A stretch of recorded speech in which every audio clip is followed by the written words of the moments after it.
महाराज ने कहा है कि आवागमन सम दुख दूजा, है नहीं जग में कोई। इसके निवारण के लिए प्रभु भक्ति करनी चाहिए। तो महाराज क्या कहा है उन्होंने कि आवागमन सम दुख दूजा। आवागमन का अर्थ होता है आना और जाना। आवागमन सम दुख दूजा, है नहीं जग में कोई। यानी इस संसार में आने के समय जो दुख होता है और जाने के समय जो कष्ट होता है,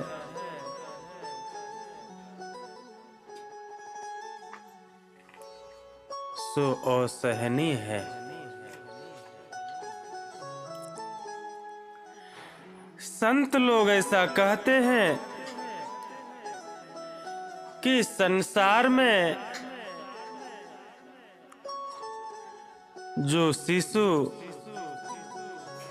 गर्भ में रहता है उसे असंख्य दुखों का सामना करना पड़ता है। विचार कीजिए, कुछ समय के लिए इंसान अगर गंदगी के पास में बैठा रहे तो कितना देर बैठ पाएगा? कुछ सेकेंड नहीं रह पाएगा, वो तुरंत भाग जाएगा।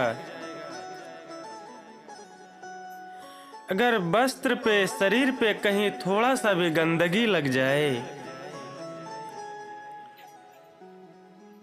तो तुरंत जाके स्नान कर लेंगे, साबुन से अपने शरीर को धो लेंगे। तो महाराज विचार कीजिए, जब शरीर के ऊपर थोड़ा सा गंदगी लग जाए, वस्त्र थोड़ा सा गंदा हो जाए, तुरंत जाके धो लेते हैं। और एक शिशु 9 माह तक मलमूत्र में पलता है, मलमूत्र में भोजन करता है, मलमूत्र में श्वास लेता है, मलमूत्र में जीवित रहता है। कहने का मतलब यह है कि खाना पीना पलना सब उसी मलमूत्र में है। तो महाराज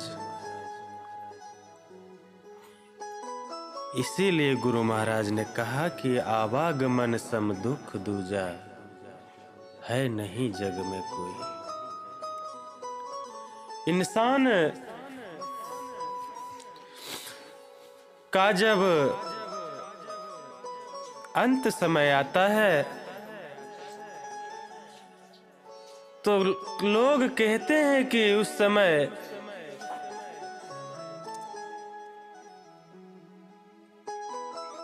सैकड़ों बिच्छुओं का, हजारों बिच्छुओं का डंक महसूस होता है। मानो शरीर पे एक समान, एक साथ हजारों बिच्छुओं का डंक उठ रहा हो। विचार कीजिए, अगर किसी को एक बिच्छू छू जाए तो कितना दर्द होता है। अगर एक बिच्छू के छू जाने से किसी को इतना दर्द होता है तो महाराज विचार कीजिए कि अगर एक इंसान के शरीर पे एक साथ 1000 बिच्छू का डंक हो,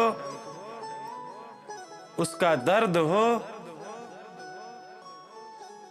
तो वह इंसान कैसे जीवित रह सकता है। तो महाराज संत सदगुरु कहते हैं कि हे भक्तों,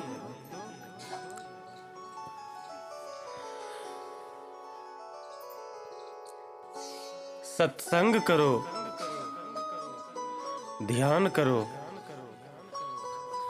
संत सदगुरु से शिक्षा दीक्षा ले करके सत्संग करो कि यह सत्संग ही एक ऐसा मार्ग है कि इस आवागमन से छुटकारा दिला सकता है।